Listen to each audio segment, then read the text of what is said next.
మహేశ్వరి అంటుంది రుక్మిణీదేవి దశమస్కంధంలో. అందుకని ఆ అమ్మని నమ్ముకున్న వాడికి లోటేమిటి?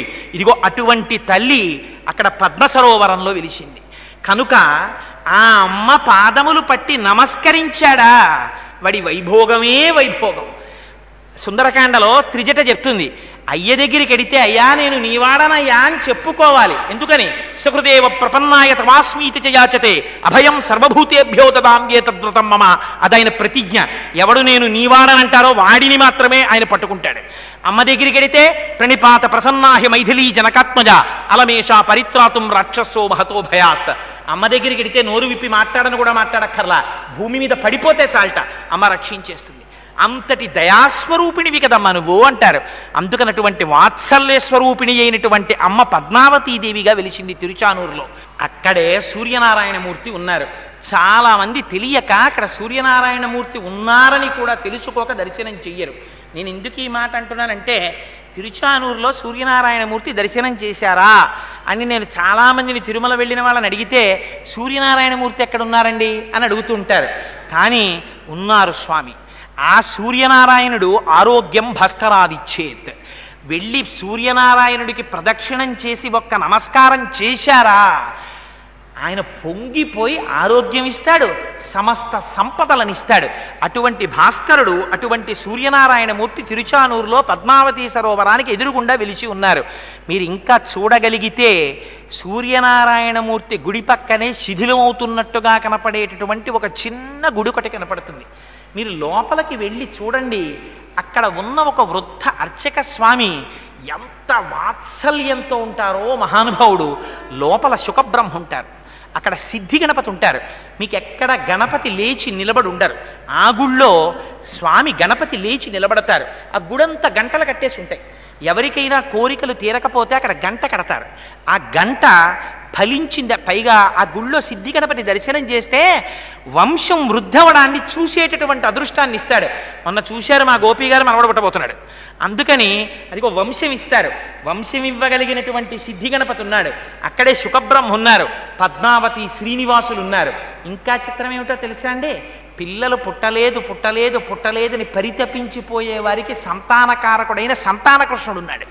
ఆయన్ని చిన్న ఉయ్యాల్లో పడుకోబెట్టి వటపత్రశాయిలా నోట్లో వేలు పెట్టుకున్నట్టుగా ఉంటాడు. మన చేతిలో పెడతారు.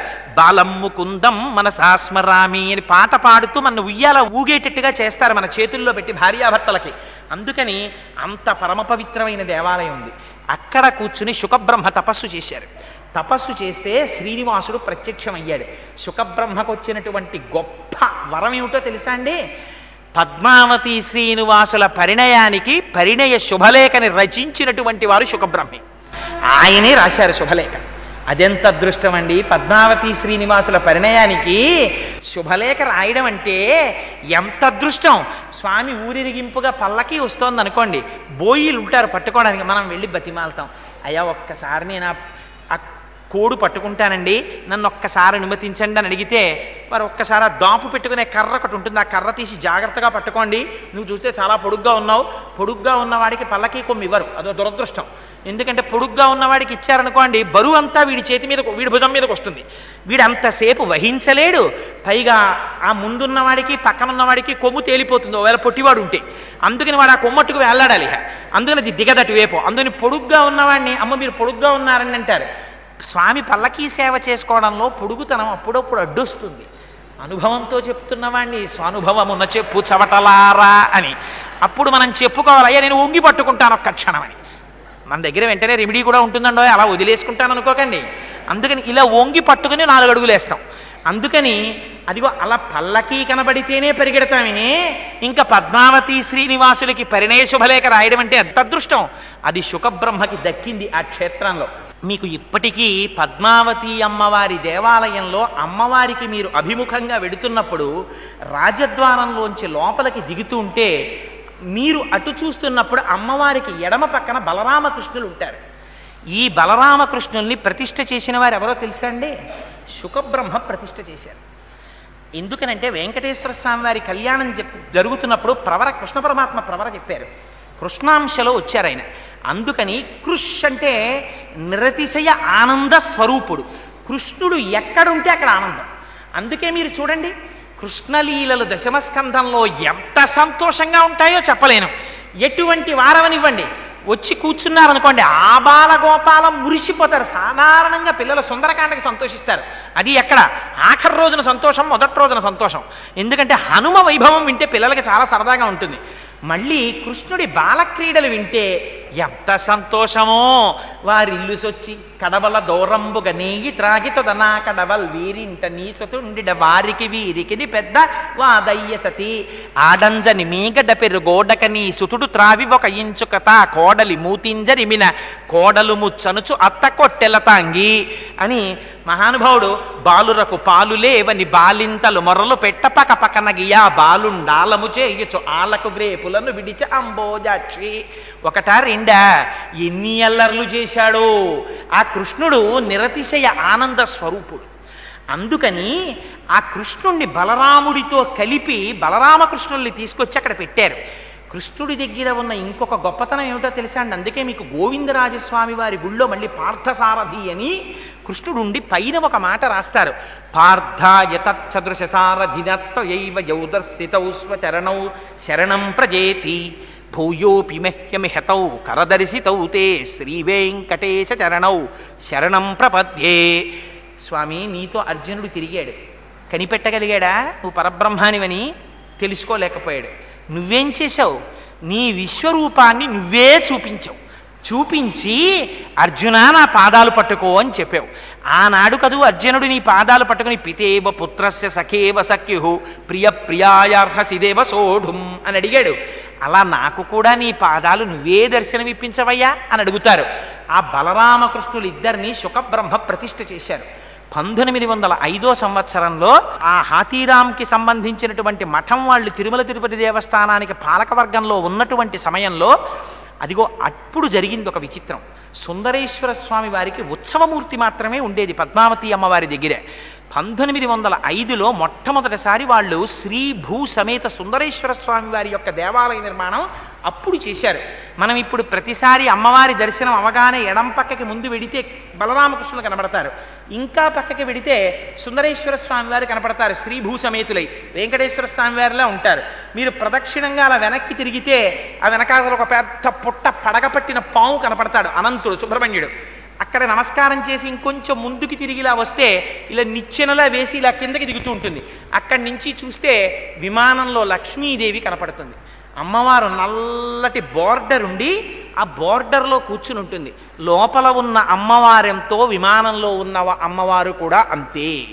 అక్కడ ప్రణిపాతం చెయ్యాలి. అసలు నమస్కారం చేసి ఇప్పుడు అది అడ్డు కట్టారు కాబట్టి ఆ మెట్లెక్కి అటు దిగితే కొంచెం ముందుకెడితే ప్రసాదం పెడతారు. కాస్త ప్రసాదం తిని మళ్ళీ కుడి పక్కకు వస్తే పంపులు ఉంటాయి, అక్కడ చెయ్యి గడిగేసుకుని ఆ టీటీడీ పబ్లికేషన్ స్టాల్లో పుస్తకం ఉంటే కొనుక్కొని మళ్ళీ అమ్మవారికి పునర్దర్శనాన్ని మనం నమస్కారం చేసుకుని మనం బయటికి వెళ్ళిపోతుంటాం. గుళ్ళోంచి బయటికి వచ్చి ఎడం పక్కకి తిరగగానే అక్కడ వైభవం అంతా ఉంటుంది. అమ్మవారికి ఉన్న గొప్పతనం ఏమిటో తెలుసా అండి? ఫాల్గుణ మాసంలో వచ్చేటటువంటి శుక్రవారాలలో అమ్మవారికి సువాసిని పూజ జరుగుతుంది. ఆ శుక్రవారాలలో జరిగేటటువంటి సువాసిని పూజలో అమ్మవారి దేవాలయానికి ఆ రోజుల్లో వచ్చేటటువంటి సువాసినులు అమ్మవారి పాదాల దగ్గర పసుపు తాళ్ళు సమర్పిస్తారు. పసుపు కొమ్ములు, మట్టెలు, నల్లపూసలు, గాజులు, రవికిల బట్టలు, పసుపు కుంకాలు, ప్రత్యేకించి ఈ పసుపు తాళ్ళు అమ్మవారికి ఇస్తారు. పద్మావతీదేవి అమ్మవారి పాదముల దగ్గర పెట్టి పూజింపబడి తీయబడినటువంటి పసుపు తాడు స్త్రీ యొక్క మాంగళ్యాన్ని నిలబెట్టగలిగినటువంటి సమర్థత కలిగిన పసుపు తాడు. అందుకని దాన్ని మంగళసూత్రంలో కట్టుకుంటారు. అది అమ్మ అనుగ్రహం కలిగిందా? ఆవిడ ఏదో రూపంలో మనకి పంపించకపోతుందా? పంపిస్తుంది. ఆవిడ అనుగ్రహం కలిగిన నాడు. అందుకని అదిగో అది అమ్మవారి యొక్క వైభవం అంటే. అందుకని ఆ రోజున సువాసిని పూజలలో ఫాల్గుణ మాసంలో శుక్రవారాల్లో సువాసినులందరూ అమ్మవారి పూజలు చేస్తూ ఉంటారు. ఆ రోజున అక్కడికి వెళ్ళినటువంటి సువాసినుల్ని మనకి ఫిబ్రవరి మార్చిల్లో వస్తుంది ఫాల్గుణ మాసం అంటే. సత్రవుల్లో ప్రత్యేకం సువాసినులందరికీ కూడా షడ్రసోపేతమైనటువంటి విందు చేస్తారు. ఆ రోజున అమ్మవారు ఏదో ఒక స్వరూపంలో సువాసినులతో కలిపి విందు ఆరగిస్తుంది అంటారు. అందుకని ఆ తల్లి యొక్క వైభవం అటువంటి వైభవము. సరే, దీని తరువాత ఇంత గొప్పతనం మళ్ళీ మనకి ఈ పద్మ సరోవరం పైనున్న సరోవరాలు. అమ్మవారు ఎంతటి వాత్సల్యమూర్తో అంత అంత వాత్సల్యం మనకి మళ్ళీ వెంకటేశ్వర స్వామి వారి దగ్గర కూడా కనపడుతుంది. ఎలా కనపడుతుంది? అయ్యవారి వాత్సల్యం గురించి చెప్పాలంటే నేను చెప్పగలిగిన ఉదాహరణ అనంతాచార్యుల వారి గురించి చెప్పాలి. అనంతాచార్యుల వారిని పూర్వం కర్ణాటక దేశంలో పుట్టినటువంటి ఒక సద్బ్రాహ్మణుడు భగవద్ రామానుజాచార్యుల వారి శిష్యరికం చేస్తూ శ్రీరంగంలో ఉండేవారు. ఒకనాడు శ్రీరంగంలో ఆయన అనుగ్రహ భాషణం చేస్తూ రామానుజులు అన్నారు, తిరుమల కొండ మీద విశేషమైన చలి, ఎముకలు కురికేస్తూ ఉంటుంది. నేను ప్రార్థనా శ్లోకం చెప్తుంటానే, హైమోద్భపుండ్రమ జహన్మకుటం సునాసం, ఆ శ్లోకం అనంతాచార్యులు వారు రాసింది. ఆయన రామానుజాచార్యులు వారు అనుగ్రహ భాషణం చేస్తూ చేస్తూ ఒక మాట అడిగారు. శ్రీనివాసుడు అలంకార ప్రియుడు, ఆయనకి నిత్య పుష్ప కైంకర్యం జరగాలి, తులసి కైంకర్యం జరగాలి. కానీ 7 కొండల మీద ఉండేటటువంటి దోమల, ఈగల, పురుగుల, విషక్రిముల భయానికి, చలి భయానికి ఎవ్వరూ వెళ్ళి కొండ మీద ఉండి చెరువు తవ్వి మొక్కలు పెంచి పువ్వులు తీసుకొచ్చి స్వామి కైంకర్యం చెయ్యడం లేదు. మీలో ఎవరైనా వెళ్ళి ఉండా పని చేస్తారా అని అడిగారు. ఎవ్వరూ లేవలేదు. అక్కడ చలిగాలికి భయపడి ఒక్క అనంతాచార్యుల వారు మాత్రం పైకి లేచారు. నేను వెడతానన్నారు. అంటే వెంటనే రామానుజాచార్యులు వారు అన్నారు, ఆన్ పిడ్నన్ అన్నారు. అంటే ఓరి మగాడా అన్నారు. అంటే అక్కడ భగవంతుని యొక్క కైంకర్యం చెయ్యడానికి తనంత తాను ముందుకొచ్చి పురుషుణ్ణి అనిపించుకున్నారు. ఆయన వెంకటాచలంలో చెరువు తవ్వి పెద్ద పుష్పవాటికని నిర్మించి దానికి కూడా తన గురువుగారి పేరైనటువంటి యామనోత్తర అని పేరు పెట్టుకున్నారు. పెట్టుకుని అక్కడ నుంచి పుష్పాలు తెచ్చి వెంకటేశ్వర స్వామి వారికి సమర్పించేవారు. ఆ రోజుల్లో వెంకటేశ్వర స్వామి వారు మాట్లాడేవారు. తొండమాన్ చక్రవర్తి మీద కోపం వచ్చాక మానేశారు మాట్లాడడం. అందుకని ఒక రోజున అనంతాచార్యులు వారు కూర్చుని పువ్వులు కడుతున్నారు. కట్టుకుంటుంటే వెంకటేశ్వర స్వామి వారు అర్చక స్వామిని, ఇవన్నీ నేను చెప్పేవి పుక్కిట పురాణం అనుకుంటున్నారేమో, పరమయథార్థం అనడానికి సాక్ష్యాలు ఉన్నాయి తిరుమలలో. ఆయన పువ్వులు కడుతుంటే ఈయన నిష్ఠ ఎంతో చూద్దాం అనుకున్నారు వెంకటేశ్వర స్వామి. అర్చకుల్ని పిలిచి అనంతాచార్యుల్ని అర్జెంటుగా రమ్మంటున్నానని చెప్పు, వెళ్ళి కబురు చెప్పన్నారు. అర్చకులు వెళ్ళి అనంతాచార్యులు నీతో మాట్లాడాలట వెంకటేశ్వర స్వామి వారిని నేను రమ్మంటున్నారన్నారు. ఈయన హాయిగా ఒక బాసుం పెట్టేసుకుని ఆ పువ్వులు కట్టుకుంటున్నారు. ఈయన అన్నారు, ఆయనకేం పనా పాడా, హాయిగా పీఠం ఎక్కి నించుంటాడు. అందుకని వాణ్ణి వీణ్ణి అందరినీ పిలిచి కబుర్లు చెప్తానంటాడు. నేను ఒక్క అరగంట ఆలస్యం అయిందా ఈ మొగ్గలు బాగా విచ్చుకుపోయి రేఖలు ఉడిపోతాయి, అప్పుడు ముట్టుకుని కడితే రేఖలు ఉడిపోతాయి, అందం ఉండదు. అందుకని నేను మా గురువుగారు రామానుజాచార్యుల వారికి ప్రమాణం చేసి వచ్చాను, మంచి పూలదండలు కట్టి వెంకటేశ్వర స్వామి వారికి సమర్పిస్తానని. అందుకని ఇప్పుడు రాను, నాకు కుదరదన్నానని చెప్పన్నారు. అంటే అర్చకులు అలాగే వెళ్ళి చెప్పారు, ఆయన రారటండి ఇప్పుడు. అంటే ఏం చేస్తున్నాడన్నారు. మీకు పూలదండలు కడుతున్నట్ట, మొగ్గలు పాడైపోతాయిట, ఆయనకేం పనా పాడా అన్నాడండి అన్నారు. అంటే సరేలే అని నించున్నారు స్వామి. ఈయన తర్వాత పుష్పమాలికలన్నీ కట్టుకుని బుట్టలో పెట్టుకుని దాన్ని భుజానికి తగిలించుకుని లోపలికి వెళ్ళారు గుళ్ళోకి. వెళ్ళి ఈ పుష్పమాలలన్నీ అలంకారం చేద్దామని గడప దాటి చేతిలోకి తీసుకుంటున్నారు. వెంకటేశ్వర స్వామి వారు మూతి ముడుచుకుని అన్నారు, పుష్పమాలలు మాత్రం పట్టుకొచ్చేస్తావు, అలంకారం చేసేస్తావు, కబురు చేస్తే చాలా పనిలో ఉన్నాను, పనా పాడా రమ్మంటాడన్నావుట, ఎందుకు వచ్చావు నాకు అక్కర్లేదు, నీ పుష్పమాలలో పట్టుకుపోన్నారు. అంటే ఆయన అన్నారు, నువ్వు పుచ్చుకోకపోతే మానేయి, నాకు అనవసరం. మా గురువు గారికి నేను ప్రమాణం చేశాను పుష్పమాలికలు నీకు సమర్పిస్తానని, కట్టేస్తాను, తెచ్చేస్తాను, ఇక్కడ ఉన్న తలుపు గొళ్ళానికి తగిలించి వెళ్ళిపోతాను, నువ్వు వేసుకోకపో నాకు అనవసరం, నా మాట నేను చేసుకుంటానన్నారు. అంటే వెంకటేశ్వర స్వామి వారు అన్నారు, నిన్ను ఈ కొండ మించి బయటికి తోయించేస్తానన్నారు. అంటే ఈయనన్నారు, నువ్వెవరివి తోయించేయడానికి, నాకన్నా ముందు నువ్వు వచ్చావు అంతే. ఇక్కడ నువ్వు 100 గజాల స్థలం వరాహస్వామి దగ్గర పుచ్చుకున్నావు, నేను మా గురువుగారి మాట ప్రకారం ఇప్పటికీ ఏటీసీ కాటేజెస్ అంటే అనంతాల్వార్ ట్యాంక్ కాటేజెస్ అవే, నేను చెరువు తవ్వి నువ్వు పూలు కట్టడానికి వచ్చాను. మిగిలిన వాళ్ళకి భగవంతుడు ఉంటాడేమో, నాకు భగవంతుడు రామానుజాచార్యులు వారి, నాకు గురువు, నాది మధుర కవి కైంకర్యం అన్నారు. మధుర కవి నమ్మాళ్ళవారులనే పూజించేవారు, నమ్మాళ్ళవారులు వారి గురువు గారు, నమ్మాళ్ళవారుల్లోనే భగవంతుడిని చూసేవారు. అలా నాకు కూడా మా గురువు గారైనటువంటి రామానుజులే సమస్తం. ఆయనకి మాట ఇచ్చాను, నువ్వు వేసుకుంటే వేసుకోవాలి, అతే మానేయి, ఇదిగో ఈ పూలదండలు తీసుకెళ్లి తలుపు గొళ్ళానికి పెట్టేస్తున్నానని వెళ్ళిపోతున్నారు. వెంకటేశ్వర స్వామి వారు పరిగెత్తుకొచ్చారు, ఈయన పరిగెత్తుకుపోతున్నారు, ఎదురొచ్చి పట్టుకున్నారు. అంత కోపం అయితే ఎలాగో అనంతాచార్యులు, నువ్వు ఎంత బాగా కడతావో, నీకు అసలు ఉన్న నిష్ఠ ఏమిటో చూద్దామని రమ్మన్నానోయ్ అని గట్టిగా కౌగిలించుకుని ఆయనతో 4 కులాసా కబుర్లు చెప్పి సంతోషపెట్టి పంపించారు. అనంతాచార్యుల వారి వైభవం అంటే ఏమిటో తెలుసా అండి? ఆయనకోసారి జ్వరం వచ్చింది, గుళ్ళోకి వెళ్ళడం మానేశారు. మానేసి శిష్యులకి ఇచ్చి పూలదండలు పంపిస్తుండేవారు. పంపిస్తుంటే ఆయన మంచం మీద పడుకుని ఉంటే వెంకటేశ్వర స్వామి వారు అర్చకుల్ని పిలిచి రావట్లేదే అనంతాచార్యులు 3 రోజుల నుంచి అని అడిగారు.